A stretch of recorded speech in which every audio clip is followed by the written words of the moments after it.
दर्पण प्रतिबिंब निकालना है मात्र 10 सेकंड में।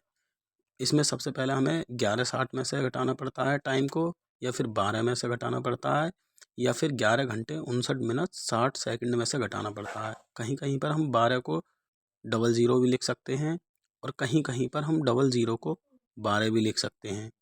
हमसे पूछा है कि 4 बजे दर्पण प्रतिबिंब क्या होगा, तो इसमें पूरा पूरा 12 में से घटा देंगे। 12 बजे में से घटा देंगे 4 बजे को, 00, और 12 में से 4 गए 8।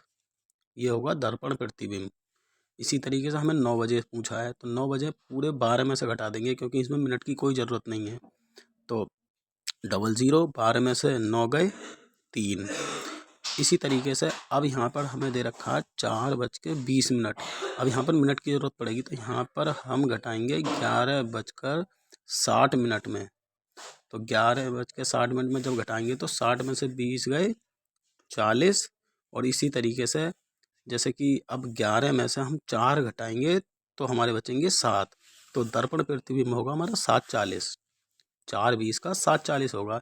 इसी तरीके से हमें घटाना है इसमें से 6:40 पर बताना है कि क्या दर्पण प्रतिबिंब होगा। तो इस तरीके से 60 में से 40 गए 20, और 11 में से 6 गए 5। दर्पण प्रतिबिंब आ गया 5:20।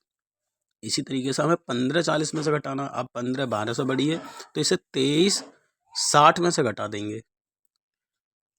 जब इसमें क्योंकि 12 15 से बड़ी है, इसलिए इसे 23:60 में से घटाएंगे। 23:60, अब 23:60 में से घटाएंगे तो 20, और 23 में से 15 गए तो 8।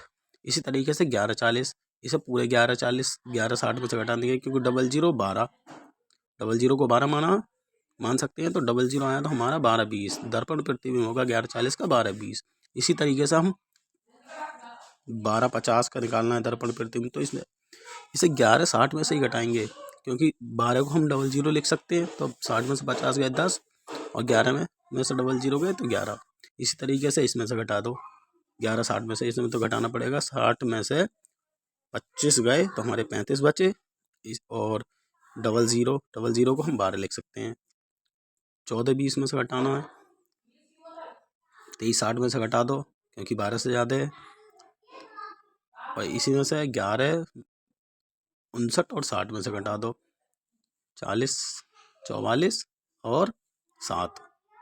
इस तरीके से इसमें 11 59 60 में से घटा दो, 20 हो गए, और 39 और 8।